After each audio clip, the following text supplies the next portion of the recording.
YouTube channel Dev ji के tricks में। चलिए आवाज़ आ रही, एक बार क्लियर करिए। और जितने लोग भाई जुड़ चुके हैं उतने लोग वीडियो को लाइक कर दीजिए जल्दी से। देखो यहाँ पर देखो काफ़ी लोग जुड़े हैं, देख लीजिए लाइक किया है या नहीं लाइक किया है। तो अगर लाइक नहीं किया है तो जल्दी से लाइक कर दीजिए। फिर हम लोग क्लास को स्टार्ट करते हैं बेहतरीन तरीके से। जल्दी से क्लास को स्टार्ट करते हैं। फास्ट रहना है, बेहतरीन तरीके से टेस्ट को सॉल्व करना है।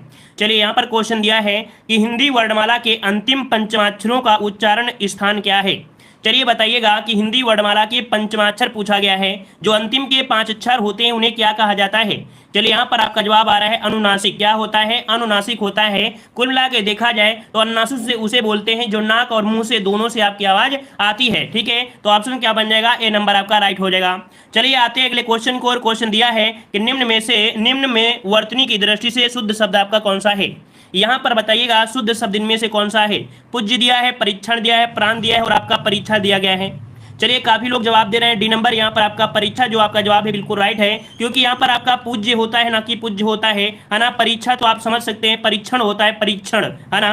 फिर यहाँ पर दिया गया है क्या, यहाँ पर प्राण दिया है जबकि होता है प्राण होता है ना। तो मतलब यहाँ पर जो ऑप्शन बनेगा कौन सा हो जाएगा, यहाँ पर आपका डी नंबर राइट हो जाएगा। क्लियर हो गया इतना पॉइंट।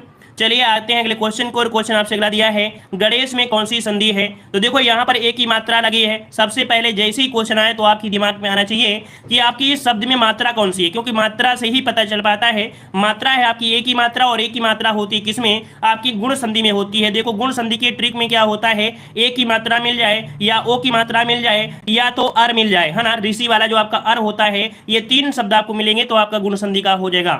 चलिए आते हैं अगले क्वेश्चन को। और क्वेश्चन आपसे अगला दिया गया है अव्ययी भाव समास का उदाहरण कौन सा है। अव्ययी भाव समास का उदाहरण पूछा गया है। अव्ययी में देखो आपको पता होगा कि जो पहला पद होता है वही प्रधान होता है, और अगर इसे तोड़ा जाए तो आपका अव्यय निकलेगा, जो कि यही क्या हो जाएगा, उपसर्ग। और जब किसी शब्द में उपसर्ग लगा होता है वो होता है अव्ययी भाव समास। तो बताइएगा किसको अलग करने पर एक उपसर्ग निकलेगा। चलिए भरपेट, यहां पर देखो ऑप्शन बनेगा बी नंबर, भरपेट आपका जवाब हो जाएगा राइट। ठीक है, बी नंबर। अगला क्वेश्चन दिया है तद्भव शब्द का चयन करना है। तद्भव शब्द का चयन करना है। यहां पर देखो दिया है संस्कृति, जी हाँ, नासिका, नासिक और आपका नंद। यहां पर आपका जवाब जो बनेगा वो आपका कौन सा बन जाएगा। चलिए काफी लोग जवाब दे रहे हैं 5 का यहाँ पर सी नंबर, तो आपका जवाब हो जाएगा सी। यहाँ पर आपका हो जाएगा नंद हो जाएगा। ठीक है, चलिए आगे बढ़ते हैं। क्वेश्चन आपसे अगला दिया गया है इलायची का तत्सम क्या होता है। चलिए इलायची में यहाँ पर कह रहे हैं एला होता है। काफी लोगों ने जवाब दिया है ए नंबर, कह रहे हैं एला हो जाएगा। तो देखिए यहाँ पर आपका जवाब क्या सही है, तो बिल्कुल जवाब सही है। यहाँ पर ए नंबर ही आपका हो जाएगा, इलायची का तत्सम एला होता है। ऑप्शन आपका ए हो जाएगा। नेक्स्ट क्वेश्चन दिया है कि किस शब्द में अन उपसर्ग का प्रयोग नहीं हुआ है। बहुत ही लाजवाब क्वेश्चन दिया गया है, जवाब दीजिए इसका सही जवाब क्या हो जाएगा। चलिए बहुत अच्छे यहाँ पर जवाब आ रहा है, बहुत अच्छे, बिल्कुल सही जवाब है। तो देखिए यहां पर आपसे दिया है किस शब्द में अन उपसर्ग का प्रयोग नहीं हुआ है। तो देखिए यहां पर ऑप्शन बनेगा आपका डी नंबर, अनुगमन। क्या यहां पर ऑप्शन बनेगा डी नंबर, अनुगमन में यहां पर नहीं हुआ है। अब काफी सारे लोगों के जवाब यहां पर ए आ रहे हैं कि अनिच्छा होगी। अगर आप इसे तोड़ेंगे तो आपका अन धन इच्छा निकलेगा। क्या निकलेगा, अन और इसके धन आपका इच्छा निकलेगा। तो ये बताइए कहाँ यहाँ पर अन निकला, नहीं निकला ना। यहाँ पर अनुचित वाले में तोड़ेंगे तो यहाँ भी आपका अन निकलेगा, और इसे तोड़ेंगे तो भी आपका अन निकलेगा। गूगल में, नेट में सब जगह चेक कर लीजिएगा। ठीक है, इसका जो ऑप्शन बनेगा वो आपका डी हो जाएगा, अनु, क्योंकि इसमें निकलेगा अनु और आपका गमन। तो साफ साफ कहां है, डी नंबर। आते हैं अगले क्वेश्चन को। क्वेश्चन दिया है गरल का विलोम क्या होता है। गरल का विलोम क्या होता है। देखो गरल मतलब होता है विष। क्या होता है, विष होता है, विष या कह सकते हैं इसे हम लोग हलाहल कहते हैं, हलाहल कहते हैं। मतलब इसका विलोम जो बनेगा वो आपका हो जाएगा अमृत हो जाएगा। ऑप्शन सी हो जाएगा राइट। नेक्स्ट क्वेश्चन दिया गया है कि कोप का विपरीत शब्द आपको बताना है। चलिए यहाँ पर जवाब देना है कि कोप का विपरीत शब्द क्या हो जाएगा। कोप का क्या हो जाएगा, उपहार, उपकार हो जाएगा, परोपकार हो जाएगा, कृपा हो जाएगा या कृपण हो जाएगा। चलिए 9 को ऑप्शन देना है। तो देखो कोप का होता है, कृपा होता है। ऑप्शन आपका सी यहाँ पर राइट हो जाएगा, सी नंबर। चलिए आगे बढ़ते हैं। क्वेश्चन आपसे अगला दिया गया है कि खटाई में पढ़ना मुहावरे का अर्थ आपको बताना है।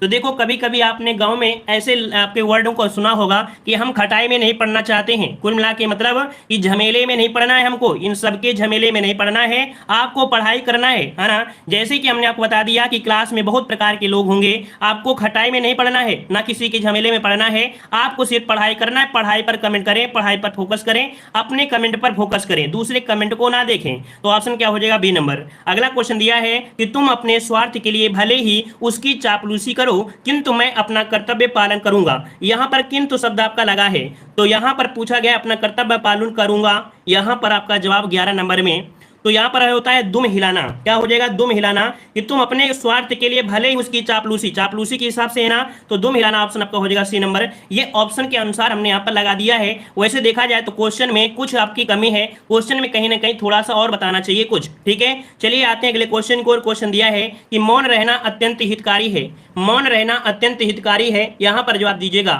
तो यहां पर आपका जवाब क्या हो जाएगा? देसी मुर्गी विलायती बोल कि एक चुप 100 को हराए। देखो यहां पर मौन रहना अत्यंत हितकारी मतलब होता है यहां पर ऑप्शन डी, एक चुप 100 को हराए। अगर आप चुप रहते हैं तो 100 लोग आपका मतलब हार जाएंगे। तो यहां पर ऑप्शन क्या हो जाएगा? डी नंबर इसका राइट बन जाएगा, जो कि काफी लोगों ने जवाब बिल्कुल सही दिया है। आगे बढ़ते हैं। क्वेश्चन दिया है कि देख समस्त विश्व से तुझे मुख में यशोदा विस्मय सिंध में डूबी पंक्ति में किस रस का प्रयोग हुआ है?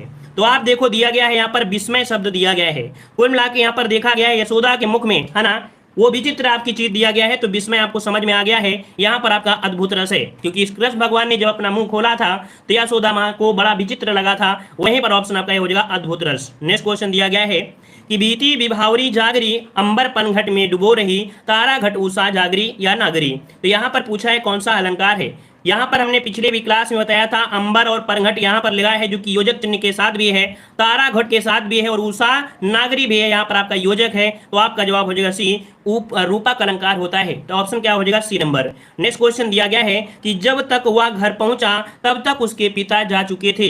तो हमने आपको बताया था जब तब, है ना, जब तब जो जो जैसे आपके होते हैं, ये कौन से वाक्यों में मिलते हैं? ये होते हैं आपकी मिश्र वाक्य की पहचान होती है जब तब ज्यों, है ना, ऐसे शब्द अगर आपको मिलते हैं तो याद रखिएगा आपको तुरंत लॉक करना है मिश्र वाक्य। जा से शुरू होते हैं, इसके जो योजक होते हैं वो जा से शुरू होते हैं, क्योंकि एक दूसरे से क्या होते हैं, ये संबंध रखते हैं। ये जो आपका सेंटेंस है, ये सेंटेंस क्या है, संबंध रखता है। तो ऑप्शन आपका सी, मतलब ऐसे योजक जो संबंध को प्रतीत करते हैं वो आपके मिश्र वाक्य में मिलते हैं। आते हैं अगले क्वेश्चन को। और क्वेश्चन दिया है कि ना उसने हाँ भरी ना उसके भाई ने हाँ भरी, वाक्य पहचानो, ये किसमें आपका आ जाएगा?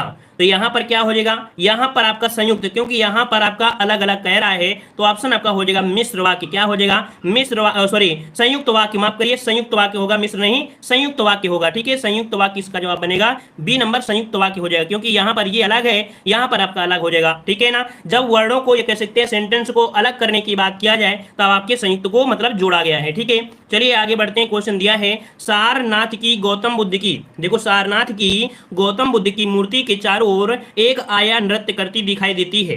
कुल मिला के देखा जाए तो यहाँ पर आपका अलौकिक कैसा भरा जाएगा कि बुद्ध की मूर्ति के चारों ओर एक अलौकिक आया नृत्य करती हुई दिखाई देती है। ऑप्शन यहाँ पर भरेंगे कौन सा? सी नंबर आपका हो जाएगा। अगला क्वेश्चन दिया है कि वाक्य शुद्ध है, आपको बताना है कौन सा वाक्य यहाँ पर शुद्ध है। चलिए देख लेते हैं कि क्या हो जाएगा। अब तुम जाओ, फिर अब तुम जाइए, अब तुम जाना, अब तुम जा। तो भैया आपको समझ में आ गया है कि ए नंबर यहाँ पर 100% राइट दिया गया है, ए नंबर आपका राइट हो जाएगा। चलिए आगे बढ़ते हैं। क्वेश्चन दिया है कि चारों भागों को ध्यान से पढ़ना है और वाक्य उचित क्रम को चुनना है। चलिए भाई चारों वाक्यों को पढ़ना है और क्रम से देखते हैं कि क्या यहाँ पर सही आपका बन सकता है। तो देखो दिया गया है कि आस्था उत्पन्न नहीं हो सकती, है ना, तो आस्था से करें। देखिए और कोई देखे नित्य प्रति बदलता रहेगा तो अनेक प्रगति जनता में, देखो इनको मिलान करना है और इनके हिसाब से जो आपका है वो आपका ए वाला है, रा से स्टार्ट करे, फिर वह आएगा, ला आएगा, ये तो आपका क्या होता है, प्रेजेंट ऑफ माइंड होता है कि आप इसको क्या मिलान कर सकते हैं कि नहीं कर सकते हैं। इसे रटा नहीं जा सकता है, एग्जाम हॉल में आपको मिलान करना होता है। अगर आपका आ गया तो आ गया, सेटअप बन गया तो बन गया, नहीं तो आप छोड़ सकते हैं, लेकिन गलती मत करिएगा ताकि एक नंबर आपका यहाँ पर बच जाए। ठीक है, गलती ना हो, माइनस मार्किंग ना हो। वैसे ही यहाँ पर दिया गया है 20 नंबर, 20 नंबर में दिया है कि गांधी जी का कहना था कि, गांधी जी का कहना था कि, क्या कहना था कि गोरखा अर्थात गाय की रक्षा का अर्थ, गाय की रक्षा का अर्थ की रक्षा की अर्थ गाय की ही रक्षा नहीं, गाय की ही रक्षा नहीं बल्कि उन सब व्यक्तियों की रक्षा है ना। यहाँ पर ऑप्शन बी वाले को थोड़ा सा करेंगे तो अब आप मिलान कर लीजिए, इसके अनुसार मिलान करिएगा, स्क्रीनशॉट लीजिए और मिलान कर लीजिएगा। ऑप्शन यहाँ पर आपका बी राइट हो जाएगा। आगे बढ़ते हैं। क्वेश्चन दिया है कि वह आप ही चला गया, वाक्य में रेखांकित शब्द आपको बताना है कि कौन से सर्वनाम के भेद का उदाहरण है। आप शब्द दिया, वह आप ही चला गया, तो यहाँ पर बताइए फोकस किस पर किया गया है? फोकस किया गया है आप पर, है ना। अगर इस पर फोकस ना होता भाई तो यहाँ पर इसको लगाने की क्या जरूरत थी? हम लोग ये भी कह सकते थे वह ही चला गया, है ना, लेकिन फोकस हुआ है आप पर, और आप होता है क्या? ये निजवाचक होता है। ऑप्शन आपका बी हो जाएगा राइट। नेक्स्ट क्वेश्चन दिया गया है कि अपने सगे संबंधियों मित्रों को लिखे जाने वाला जो पत्र होता है वो किस श्रेणी में आता है? चलिए बताइएगा कौन सी श्रेणी में आएगा 22 नंबर में। तो याद रखिएगा यहाँ पर दिया है व्यापारिक, सरकारी, सामाजिक या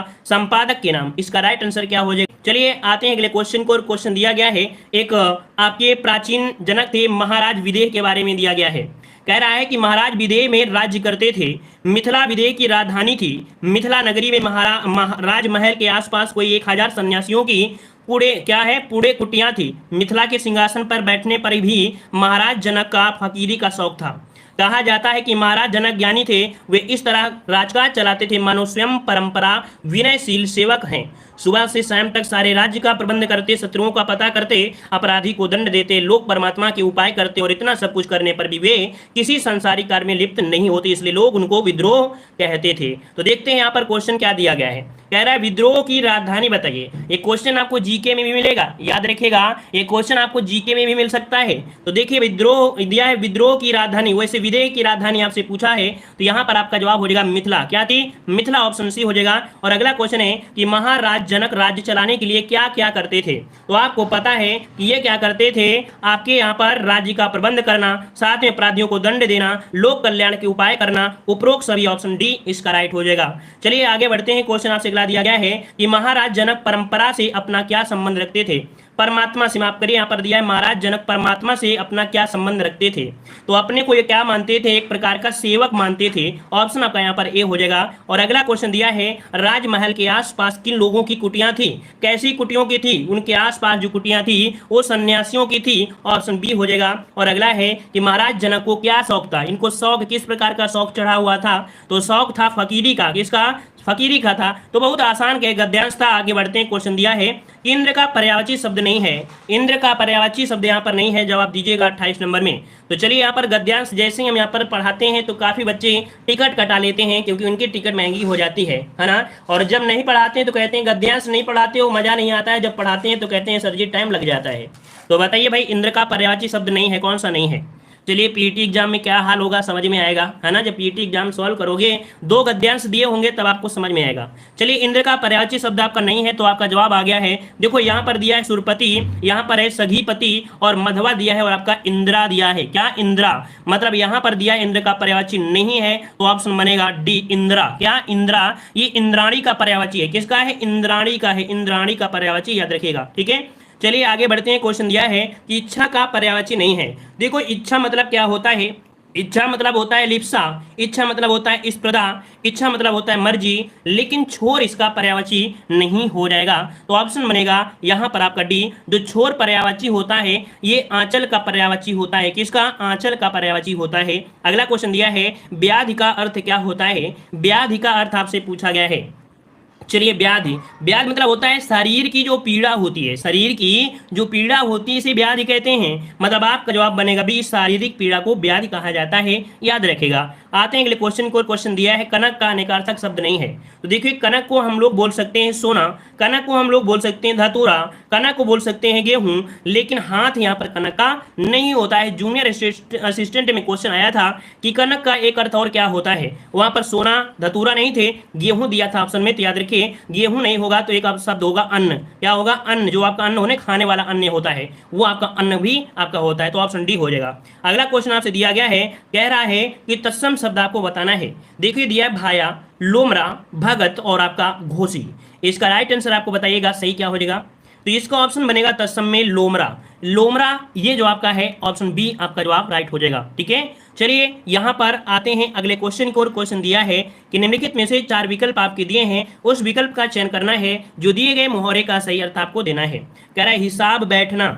हिसाब बैठना मतलब यहाँ पर क्या हो जाएगा? चलिए हिसाब बैठना, इसका राइट आंसर क्या बनेगा? तो काफी सारे जवाब यहाँ पर दे रहे हैं कि आपका जवाब बनेगा यहाँ पर 33 का ऑप्शन डी, सुभीता होना। क्या? हिसाब बैठना मतलब होता है क्या? एक शब्द होता है सुभीता होना। क्या? सुभीता होना है, ठीक है। यहाँ पर देखो सही लगाना, ध्यान देना, पूछताछ ये अपने, इसका एक अर्थ होगा सुभीता होना होता है, ठीक है।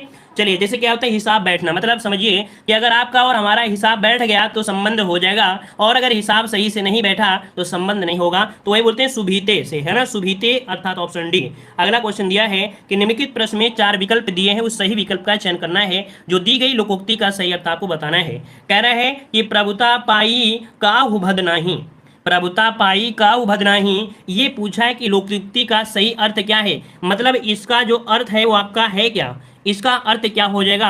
तो यहाँ पर आपका जवाब हो जाएगा ऑप्शन राइट, यहाँ पर शक्ति पाने पर व्यक्ति अभिमानी हो जाता है। इसका मतलब ये है कि शक्ति पाने पर व्यक्ति क्या होता है, अभिमानी हो जाता है। ऑप्शन यहाँ पर आपका ए हो जाएगा। यहाँ पर शक्ति का अर्थ केवल बॉडी की शक्ति से नहीं है, यहाँ पर धन से भी होता है, लोभ से भी होता है। जब लोभ बढ़ जाता है तो वो व्यक्ति आपका अभिमानी हो जाता है, ठीक है। चाहे वो गरीब व्यक्ति हो, नेता बन जाता है तो कहीं ना कहीं अभिमानी जरूर हो जाता है। तो ऑप्शन क्या हो जाएगा, ए नंबर आपका हो जाएगा राइट। नेक्स्ट क्वेश्चन दिया गया है कि निम्नलिखित प्रश्न में 4 विकल्प दिए गए हैं, है ना। यहाँ पर दिया है कि चयन करें कि किया के भेद वाला सही विकल्प कह रहा है। दीपा ने गाय को चारा खिलाया, क्या दिया है, दीपा ने गाय को चारा खिलाया। तो यहाँ पर देखते हैं कि क्या दिया है, क्रिया के भेद आपसे पूछा है, दीपा ने गाय को चारा खिलाया, है ना। तो देखते हैं यहाँ पर क्या हो जाएगा। वैसे 2 कर्म आपको मिल चुके हैं और 2 कर्म कोई ऑप्शन मिल जाएगा तो वही आपका आंसर भी हो जाएगा, क्योंकि नाम धातु होगा नहीं, प्रेरणार्थक होगा नहीं, कृदंत नहीं है, तो ऑप्शन क्या हो जाएगा, द्विकर्म आपकी है, क्योंकि गीता ने चारा खिलाया, 2 कर्म आपके यहाँ पर हो जाएगा, गीता ने चारा खिलाया, ठीक है। चलिए आते हैं अगले क्वेश्चन को। क्वेश्चन दिया है प्रेमचंद के सेवा सदन उपन्यास का उर्दू शीर्षक क्या है। देखो, प्रेमचंद का एक उपन्यास है सेवा सदन, और इसी का उर्दू शीर्षक क्या है, इसी का उर्दू शीर्षक जो आपका है, उर्दू शीर्षक वो क्या हो जाएगा। तो उर्दू शीर्षक हो जाएगा कौन सा, कह रहे हैं ए नंबर। कुछ लोग जवाब दे रहे हैं ए नंबर, बाजार ए हुस्न। तो बिल्कुल जवाब सही है, सेवा सदन उपन्यास का उर्दू शीर्षक है बाजार ए हुस्न, ऑप्शन ए हो जाएगा राइट, ठीक है। लाइक भाई नहीं किए तो आप लोग लाइक भी जल्दी से कर दीजिएगा, जो लोग बाद में जुड़े हैं या जिन लोगों ने यहाँ पर वीडियो को अभी तक लाइक नहीं किया है, पसंद आ रहा है तो वीडियो को लाइक भी करते रहिए साथ में। चलिए तो यहाँ पर आते हैं अगले क्वेश्चन को। क्वेश्चन दिया है कि रंग गंगाधर में पंडित राज जगन्नाथ ने किस बादशाह की प्रशंसा की। तो यहाँ पर देखो दिया गया रंग गंगाधर में पंडित राज जगन्नाथ ने किस बादशाह की प्रशंसा की। ये एक देखा जाए तो आपके यहाँ पर देखा जाए तो ये जो लिया गया है ये एक प्रकार से शाहजहां में है, मतलब रंग गंगाधर में एक आपका पद्यांश है ना, ये आपके शाहजहां से यहाँ पर प्रशंसा की है, एक पंक्ति ली गई है, ठीक है। चलिए आगे बढ़ते हैं। क्वेश्चन आपसे अगला दिया है प्रेम वाटिका किसकी काव्य कृति है। प्रेम वाटिका किसकी काव्य कृति है बताइएगा। प्रेम, प्रेम वाटिका दिया गया है। चलिए आपका जवाब क्या हो जाएगा, प्रेम आपका जवाब आ रहा है रसखान। क्या हो जाएगा यहाँ पर, रसखान हो जाएगा, ऑप्शन ए नंबर आपका राइट हो जाएगा, प्रेम वाटिका रसखान। प्रेम सागर के जो लेखक हैं वो आपके कौन हैं, प्रेम सागर में डूब जाइए और लल्लू लाल हो जाइए। तो ऑप्शन यहाँ पर आपका हो जाएगा सी, प्रेम सागर के लेखक हैं लल्लू लाल, ऑप्शन बन जाएगा सी। अगला क्वेश्चन दिया है कि कविता रत्नाकर किस कवि की कृति है। वैसे देखा जाए कवित्त रत्नाकर होता है ना, क्या होता है, कवित्त रत्नाकर होता है, और इसका जवाब क्या बनेगा। तो याद रखिए इसका राइट आंसर आपका बनेगा यहाँ पर सेनापति। क्या हो जाएगा, सेनापति, इसका राइट आंसर आपका डी हो जाएगा, सेनापति, कवित्त रत्नाकर सेनापति, यहाँ पर आपका जवाब राइट हो जाएगा। तो ये आपके 40 प्रश्न आपके कंप्लीट होते हैं। गद्यांश के भी नंबर आपको यहाँ पर मिल रहे हैं पूरी तरीके से। तो यहाँ पर आप बताइए कि आपका स्कोर कितना रहा है।